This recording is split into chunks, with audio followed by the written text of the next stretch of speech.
James Franklin's officially over at Virginia Tech. Everyone seems pretty happy with the move. And now the consensus is that Penn State messed up big time.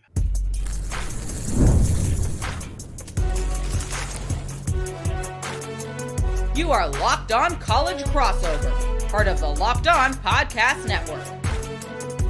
Your team every day. That is right. It is a Locked On crossover to talk Penn State football and the seismic change that James Franklin could bring about at Virginia Tech. My name is Seyko, and I'm the host of Locked On Nittany Lions, your daily source for all things Penn State. He is Brian Smith, the recruiting expert, college football expert here on the Locked On Podcast Network, the #1 sports podcast network out there. As we are going to talk about, get a reality check for Penn State, Brian.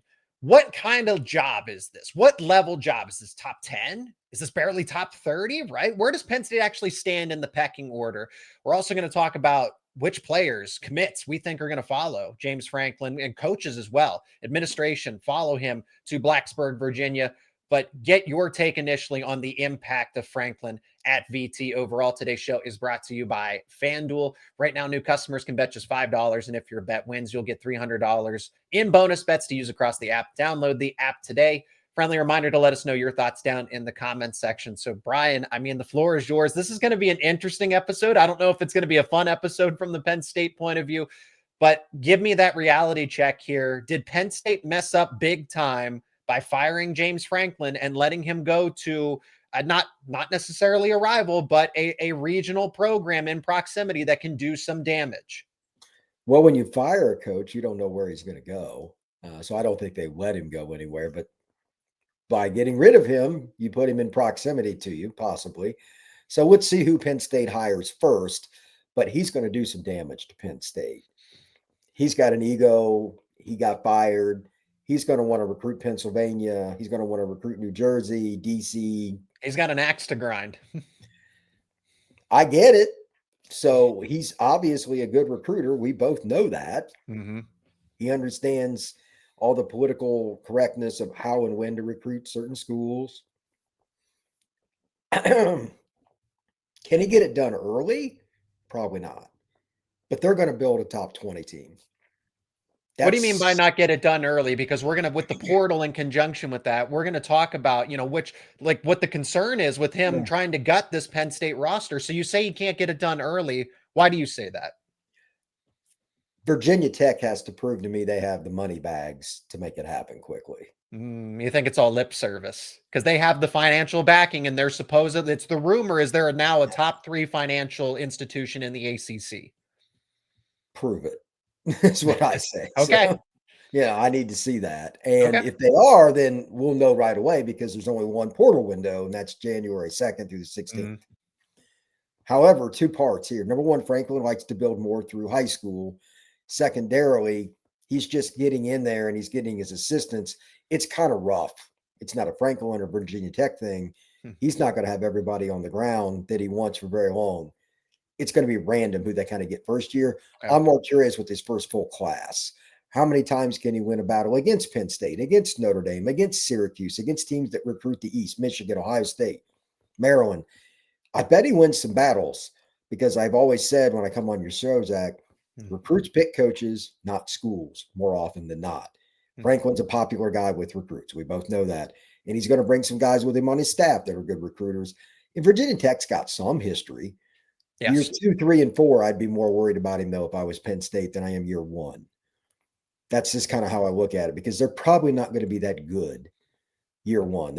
That program, like their depth, I've watched them 3 or 4 times this year. They're not very good. Defensively, that is a sieve. Like Florida State just beat them up. That's not a good sign. I cover Florida State, too. They're not very good either. So they got a long way to go. He probably needs 30 portal players. Did they want to really go in year 1 and spend a bunch of money and go 7-5? Maybe. I think that he would probably rather dump that money into recruiting. And that's why I bring up, let's see what happens a year from now. December 3rd is this year's signing day. A year later, if they signed the number 18 class, number 17 class, something, would it shock me? No. It's not that hard to recruit there. You're not that far from Charlotte. You're not that far from the Virginia Beach area. It's possible. That's what Beamer did. He recruited DC a little bit. He was very much decentralized North Carolina, Maryland, and obviously Virginia. And it worked. So they occasionally grabbed a kid from PA or New Jersey, but it was pretty much those 3 states. And it worked. I don't think Franklin's going to really spin off of that very much. Maybe you'll get a South Carolina kid or an Atlanta kid once in a while, but Penn State's going to battle them a lot. And just from a personal, I don't have any stake in it like you do. Yeah. You're a big guy. I'm excited about it because I don't know fully how it's going to go. Yeah. But it's going to be entertaining. That I can guarantee you. Now, from Penn State's point of view, because any Virginia Tech listeners or viewers are like, this is awesome. This is great. Penn State obviously let Franklin go, knowing that there could be consequences of a move like this. So here's kind of why it stings the most in the present, why hindsight is 2020. And anybody that's compared it to, this is like an ex, seeing your ex jump into a relationship, posting about it on social media. Everyone's happy. The new couple's happy. And Penn State's still single. And part of the reason why, and interim head coach Terry Smith, we're having the conversation right after I just came from Penn State football practice. And he said, well, he admitted it. He's honest and said, well, the reason James Franklin and Virginia Tech can do some damage is because they have a head coach and nobody knows what the heck is going on at Penn State. That's the issue. It's not the fact that, oh, Penn State, well, it's not about who they could hire. It's that you don't know who they could hire. Right now, it's probably easy to pick on Penn State for a week or so. Do we really think by the 10th of December that this isn't all over with? You know what I mean? And recruiting, that it may not go great, but it probably wasn't going to go great anyway. But even and so, like if you're Penn State, it's probably not going to take very long. If it does, they hired the wrong guy. But if you can somehow get a head coach like December 1st, 2 days after the last football game, you could probably salvage a few kids and maybe even get a couple kids to flip right at the very end. I'm not worried about Penn State long term. It's more of the interest kind of like soap opera battle with Virginia Tech. I think if you're a Virginia Tech fan watching this, you're curious what I have to say about it and just hoping I hate on Penn State because you probably don't like Penn State. Most Virginia Tech fans don't. I get it. They come into your state all the time and get players. But the fact of the matter is it's still Penn State. They're going to get some guys. I haven't even asked Zach like what he thinks the next Penn State head coach is going to be. I haven't heard anything on it recently, to be honest. It seems like it is a little bit up in the air, but that's a very big brand. We'll get into that here in a little bit. Yep. Like how high a job is it? I might have a higher view of it than others, but it's going to be hard to beat them. I think that Penn State will ascend very quickly, even with a so-so hire. I mean, what was it, Zach? $700 million they were dumping into Beaver Stadium? Like, yep, the resources are pretty ridiculous. It's kind of a hard job to turn down. And James Franklin immediately goes to Virginia Tech and says, I need the resources to be able to succeed. And he's right. And that's the thing with this move, Brian, to conclude segment one and then pivot into, okay, who's he going to take with him from Penn State? We've already seen administrators go with Franklin reportedly. So Franklin has been good. He was good to take Penn State from tier 1 to tier 2. And then, and okay, we could break up the schematics of, okay, what is tier 1? What is tier 3, tier 4, right? All those things. But Franklin was able to modernize Penn State, get the facilities, get some more interest in recruiting, and bring Penn State into the modern era. And he's actually doing that with Virginia Tech. The thing that I see the biggest difference in, Penn State fans, some of them, are pointing out, oh, Franklin's just saying the same thing. It's the same old song and dance that we heard. And Virginia Tech's like, yeah, this is great. And I'm sitting back thinking, okay, it got annoying to some Penn State fans, maybe even most. But to Virginia Tech, maybe this is something that they want, that they welcome, an ambassador of sorts to help lead them into the modern era of college football. Because if any program's been left behind since the glory days, so to speak, it is Virginia Tech. That's a great example. I remember the 99 title game. They were pretty close to beating Florida State. I mean, having Michael Vick kind of helps, but still, I mean, yeah, he was unbelievable. Yeah. But it's amazing how far they fell down. And it shows you just one wrong move administratively. And like Penn State's been through some of this stuff too. Even just an assistant, the wrong assistant hire, et cetera, losing the wrong assistant, man, you could fall off real quick. J1 Sider. Well, I mean, that wasn't their fault. I mean, he's just friends with Freeman. And that was going to happen at some point. But you know what? it's part of the game. Now Penn State still has a chance to pick up the pieces because they're in a pretty good spot. Like their roster's still pretty darn good. I'm not too concerned about them. I'm curious to see if they give James the resources that he needs to go get the big time coordinators. It's one thing to recruit players, you got to coach them. They developed a lot of guys that were 3-stars. We talked about that on your show all the time. I know. They didn't have top 5 classes, but they had classes that stayed together. They didn't have holes in their classes where they didn't have players at spot A or B, and they developed pass rushers that were just they had mid-level offers and they ended up in the NFL. He knew how to recruit a team. Now does he get the money to get the assistants to get those players at that level like he did at Penn State? That's the real question for Virginia Tech. He'll find players. Well, that's the long-term plan for Virginia Tech. I mean, the short term, again, they could try and gut the current roster that's in Happy Valley. A lot of turnover with a lot of seniors moving on to the NFL, but there's still some players on this team, including ones from the state of Virginia originally, that could follow James Franklin back to Virginia Tech. We're going to talk about that next here on this Locked On Crossover. And today's episode is brought to you by FanDuel. The NBA is back, and there's no better place to get in on the action than with FanDuel, the official sports betting partner of the NBA.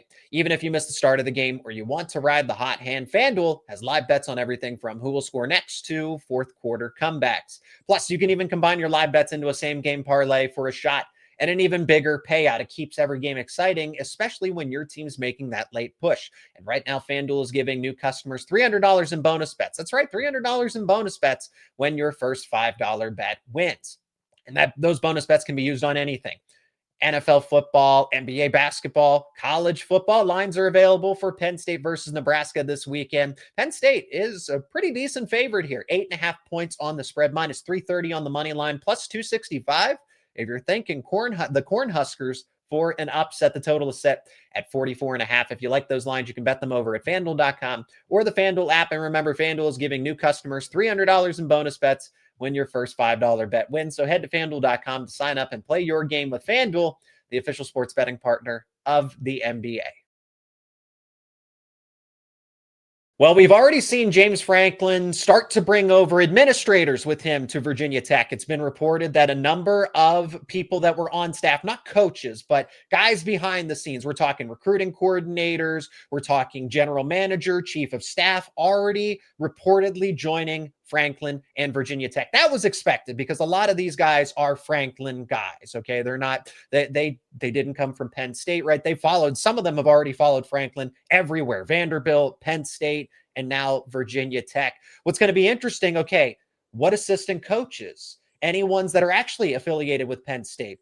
Dan Connor, linebackers coach. Legacy, Deion Barnes. Terry Smith, the interim head coach, right? He didn't say no when asked about if he would follow Franklin to Virginia Tech. What about key Penn State players? Because I'm not too privy on Penn State losing guys like Tony Rojas, who would be a starting linebacker next year.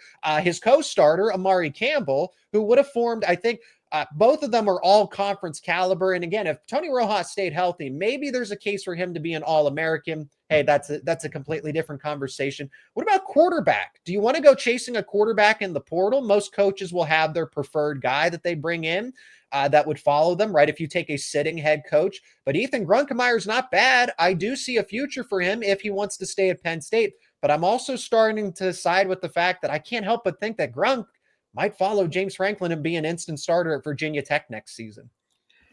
Depends on who Penn State hires and how quickly. Because if it gets done quickly, they can figure out the offensive coordinator and all that stuff. Grunkemeyer is going to be attached to that quarterback coach / OC. I assume it'll be one and the same. Sometimes it's not, but it's not the head coach with the QB. It's the guy that's calling plays.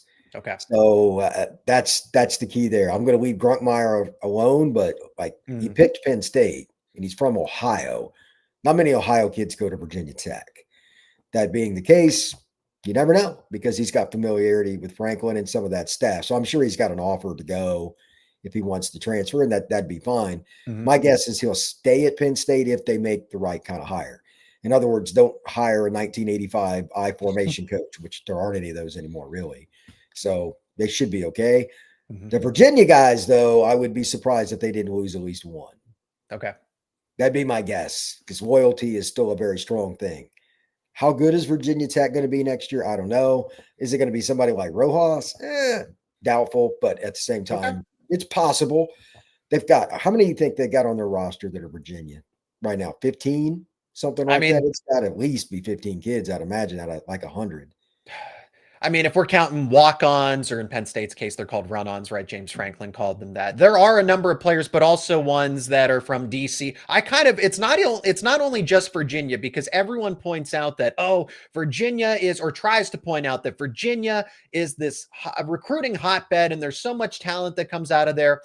That's not the case. But when you group DC, Maryland, and Virginia together and make it one territory, yes. When you combine the three, because they're not states, I know my geography. When you combine the three areas together, then yes, that is the DMV overall, because it's more encompassing, especially Maryland, right? Zion Ely, I know he's not going to Penn State or Virginia Tech, but there's just more top tier talent. Emmanuel Iheanacho, right? There's just more top tier talent that comes out of Maryland specifically than Virginia itself. Virginia is still a quality state, but it's not this, it's a top 10 state for recruiting. I'd say it's debatable if it's in the top half. And I know I'm going to get, hammered in the comments for saying that as well. But it's the players that are also from Maryland that for example, an Ivan Kamaju, who's from the state of Maryland, right? Could he follow James Franklin to Virginia Tech? Because in theory, maybe it's closer to home. Not entirely sure what that would be. Again, Rojas and Campbell, they're buddies, they're friends. So if there's a little bit of the appeal of the homecoming aspect for them, or what about guys like AJ Harris, who still has eligibility? Or how about some of the Florida prospects that you're familiar with, Brian? Kobe Howard. I would like Kobe Howard to stay at Penn State, and he's all the way from Florida. There's really not anything that's keeping him at Penn State if this coaching staff is a shell of itself from when he was recruited there to what he committed to. There's consistency there with James Franklin. Oh, but he didn't play under Franklin, all this and that. Hey, Franklin still got him to commit. So I don't know what to say there. Any of those names that would stand out to you? Because I would like to see Harris stay, or there's Dejon Lane.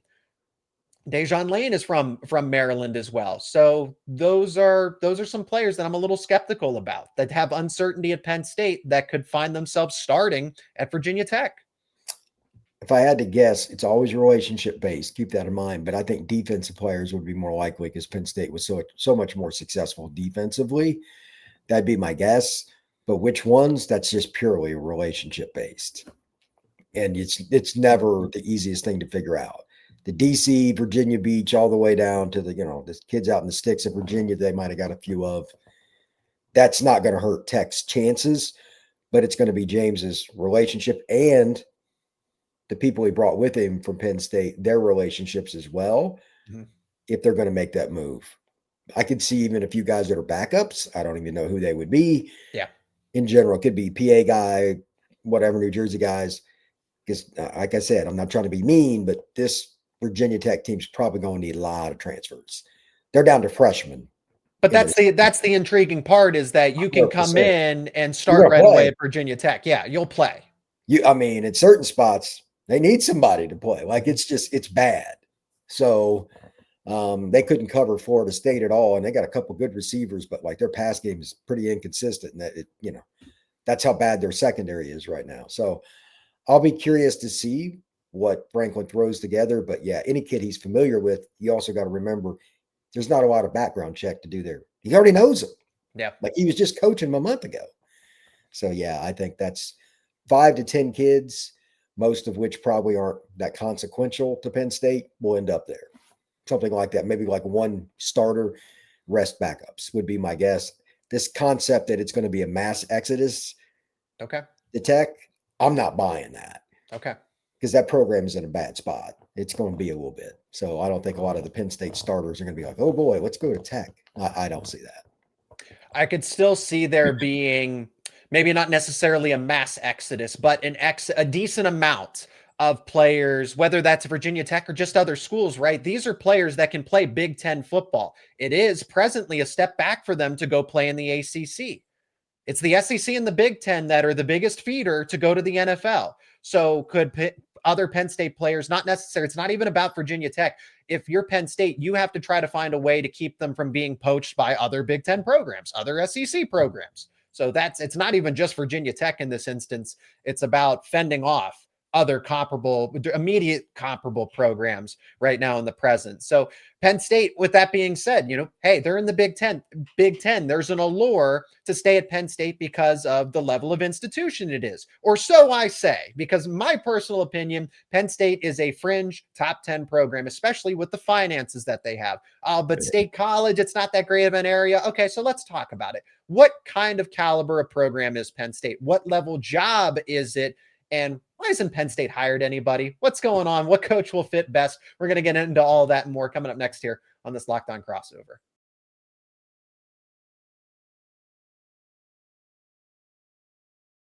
What kind of caliber of job is Penn State? Because most Penn State people, including myself, will say, you look at the actual tangible financial records, Brian. The revenue estimate that was put out, a year or 2 years ago, say Penn State is a fringe top 10 job. They're right behind LSU in terms of valuation, so to speak. Texas, Ohio State, Notre Dame, Michigan, they're the behemoths and have a sizable advantage in terms of money. But Penn State, it's not like they're far behind. Oh, but then when you consider geography, and no one wants to be in central Pennsylvania, and if it wasn't for James Franklin modernizing Penn State, there would be no interest. They're not that. The general public around college football that doesn't know a lot about Penn State tends to lean on the fact that this is just an average program, that James Franklin carried them, that Penn State as an institution itself is not appealing. And then when you have where we are presently, it's hard. I'm saying it's difficult to argue against it when Virginia Tech has a head coach, so it's kind of perception based, and Penn State's still, Penn State's been told no by proxy by Curt Cignetti, by Mike Elko, by, I guess, Matt Rule in this case too. And Penn State's really taking its time to find a head coach. So where do you think Penn State is? Are they borderline top 10? I think they're safely in the top 15, depending on who you ask, that, what has a nuanced opinion of this, and definitely not outside of that. So where do you stand? Somewhere between 7 and 12. It depends on how the administration is built at the time. And that's the case with anybody. There's a 4 or 5 team swing because of the renovations and stuff. They're obviously on an upswing in what they're willing to do. They're spending $700 million. Is that a lot? Is that a lot of money? It's a rumor. It's a rumor. And they're in the Keystone State. Mm-hmm. There's players there. New Jersey, Ohio, DC, Maryland, Virginia. It's a good job. I think it's probably forgotten about a little bit because Franklin didn't win the big games. But when was the last time they didn't win at least 9? It's been 2021, 2020 with the COVID season. And then in 2021, they went 7-6. So they fell off after COVID. It's kind of a weird. That's understandable. And that had a lot to do with the fact that they couldn't get visitors on campus. They had to sell Penn State through Zoom. Okay. And James Franklin wasn't good at that. Nobody would have been good at that. Yeah, that's a whole nother animal. But he renovated that program. They won 1 Big Ten title. And the only reason they didn't win more is Ohio State was rolling. Let's just call it what it is. They couldn't beat Ohio State. That's Michigan for the most part, but Ohio State just beat the crap out of everybody. It's the best program in the country. So other than that, they've been really good. I think with a better game day coach, Penn State's probably been in a national title game or something like that in the last 10 years. But again, I'm not saying the next coach is going to recruit like James Franklin did either. It's not one or the other. You got to do both. And there's only like 3 to 5 of those guys in college football usually. So that's what they're trying to do now. We'll talk about that when they hire somebody. But yeah, as a job, if I'm Brian Hartline, just to use as an example, I would want the Penn State job. And I'm guessing that he probably hates Penn State because he grew up competing against, like literally. Yep. But you got to be realistic. Just as an example, Bob Knight was at Indiana for 30 years, but he played at Ohio State and they tried to get him to go back and he didn't. Once you leave, you just kind of like go to where you're at. Not many guys go back. Mm-hmm. It happens. I would imagine that they're going to end up with somebody like that that's from a major program that's in assist Buster Faulkner or something. I have no idea, but they're going to get somebody that's really good. And they'll have a chance to be a top 10 program with that kind of resources. $700 million.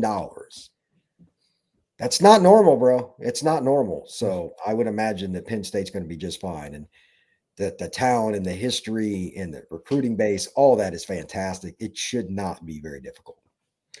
There are plenty of names that they can and should hire, right? And in no particular order, okay?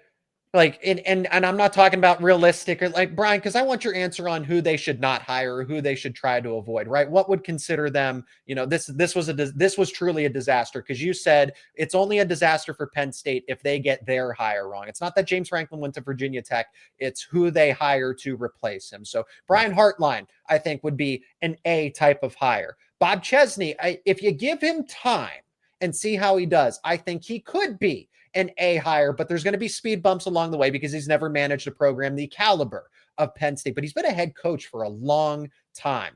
The names that I think actually don't elevate you, the one in particular is Eli Drinkwitz. I mean, he's a Norman, Oklahoma guy. He's coached in the SEC.